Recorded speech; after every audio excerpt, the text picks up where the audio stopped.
Was it a weekend? No.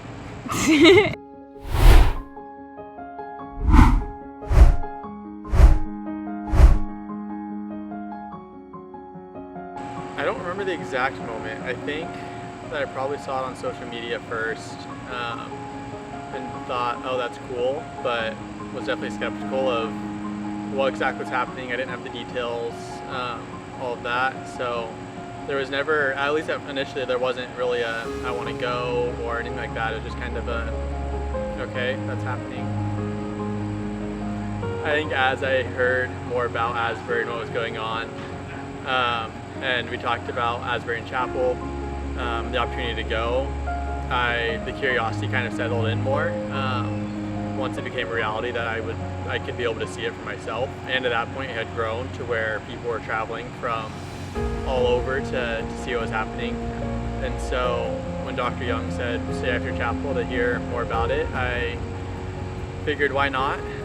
And so once that opportunity was there, I jumped on it. And then once it was confirmed that we were going and that I was going to be a part of that group, I had to email all my professors, let them know I wasn't going to be there, get my assignments ahead of time, make sure I had my work done that I needed to have done. Then it was just waking up at 6 a.m. or whatever, getting in the van and going.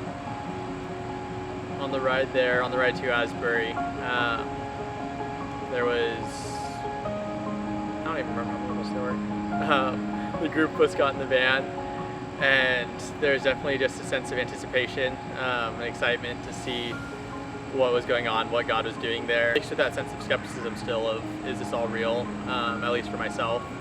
And it was also a chance to get to know the people we were traveling with, because it was a really wide range of different students. There were some that I was already good friends with, there's others that I hadn't met yet. So we were getting to know one another, and on more just a surface level at that point, because we were getting to know each other's stories and our backgrounds as we went into this really big event for us in our lives, of seeing what God was doing at Asbury. When I walked into the chapel at Asbury, when we first showed up at 3 a.m., I think I was really caught off guard in a way. I think it wasn't what I was expecting, and I was really amazed at what was happening. It was probably 200 people there at that point, and some students on stage with a guitar and a piano and a microphone. There was nothing production-like about it. There's nothing flashy about it. It was just people there in authentic worship in the middle of the night. Like, I think I knew there was going to be people there, but I was really caught off guard by the simplicity of it and the authenticity of it. I really didn't have any expectations. I was really just going through life. Things seemed good. I was just going to see what's happening, really. I didn't go into it looking for God to do some specific thing, I didn't have a big miracle I was praying for. Like, it was pretty just normal. And I remember the Wednesday we were there for the whole day. There was one point where some students from our group were down at the altar praying, and I went and prayed with them.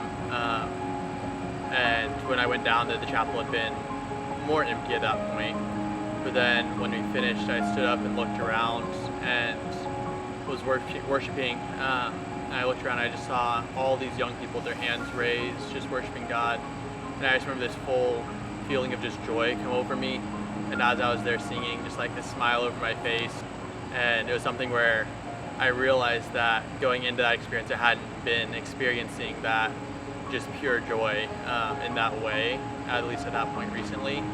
And so from that moment, I was just like, wow, this is just that feeling of joy. On return from the trip to Asbury, we talked about the different impact God had had on each of our lives while we were there. And I remember those first few days afterwards, especially, the whole group, we all just felt like so full of the Spirit at that point that it was just this desire to live in continuous, constant worship. I remember coming back, and the school had Angel Chapel on campus open for the students who went to share testimony with students who wanted to hear. And I remember just going there in between classes, and when students would come, we'd share about the experience. At times when students weren't there to listen, we were just spending time in worship. I remember going, I think, to the grocery store or something with a group one day after we had gotten back, and we all left our classes and met up and all had just like songs of worship in our head that were just stuck there because there was just this desire to live in constant worship. So that's something else that stuck with me. It's just the desire, and like that should be how we live our life as Christians, in constant worship. That doesn't have to be singing songs of praise all the time, but that's worship through everything that we do. For me as an athlete, it's worship while I run cross country, while I play basketball, while I attend class. Everything that I do should be an act of worship to God. We shouldn't be able to enter into God's presence and leave the same way we came.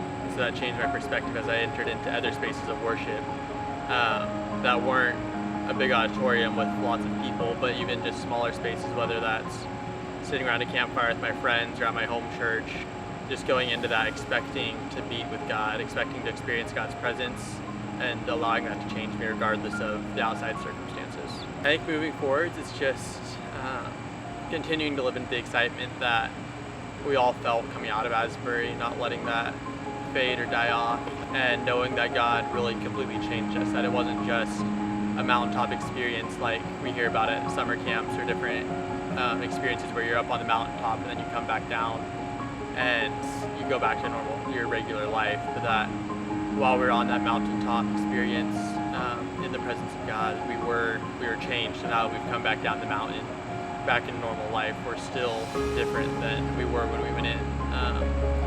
And so going forward, my prayer is just that I would be able to be seen by the people we interact with, that would be seen in our school chapels, that we would continue to go into these places of worship with anticipation and continue to live our life in constant worship.